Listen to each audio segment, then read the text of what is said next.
ओम नमो भगवते वासुदेवाय। जय श्री हरि।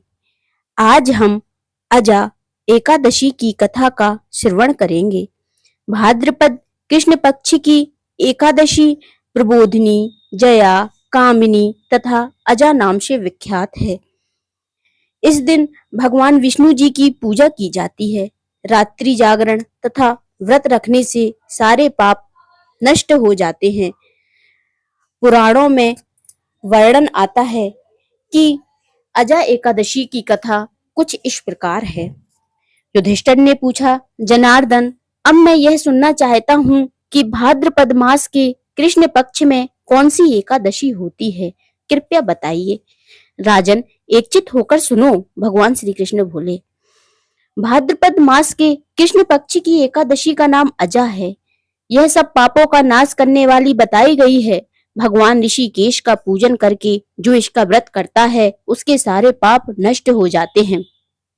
पूर्व काल में हरिश्चंद्र नामक एक विख्यात चक्रवर्ती राजा हो गए, जो समस्त भूमंडल के स्वामी और सत्य प्रतिज्ञ थे।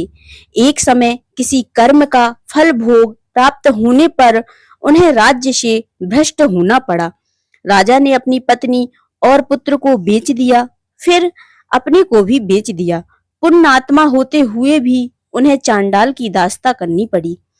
वे मुर्दों का कफन लिया करते थे। इतने पर भी नृपश्रेष्ठ हरिश्चंद्र सत्य से विचलित नहीं हुए। इस प्रकार चांडाल की दास्ता करते हुए उनके अनेक वर्ष व्यतीत हो गए। इससे राजा को बड़ी चिंता हुई। वे अत्यंत दुखी होकर सोचने लगे, क्या करूं, कहां जाऊं, कैसे मेरा उद्धार होगा। इस प्रकार चिंता करते करते वे शोक के समुद्र में डूब गए। राजा को शोकातुर जानकर महर्षि गौतम उनके पास आए। श्रेष्ठ ब्राह्मण को अपने पास आया हुआ देखकर नृपश्रेष्ठ ने उनके चरणों में प्रणाम किया और दोनों हाथ जोड़ गौतम के सामने खड़े हो गए।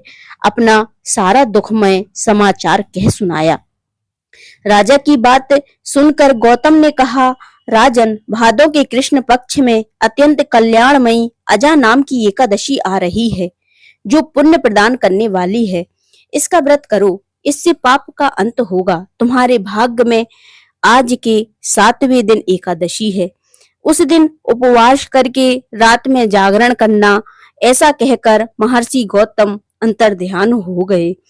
मुनि की बात सुनकर राजा हरिश्चंद्र ने इस उत्तम व्रत का अनुष्ठान किया। इस व्रत के प्रभाव से सारे दुख से पार हो गए। उन्हें अपनी पत्नी पुनः प्राप्त हुई और पुत्र का जीवन मिल गया।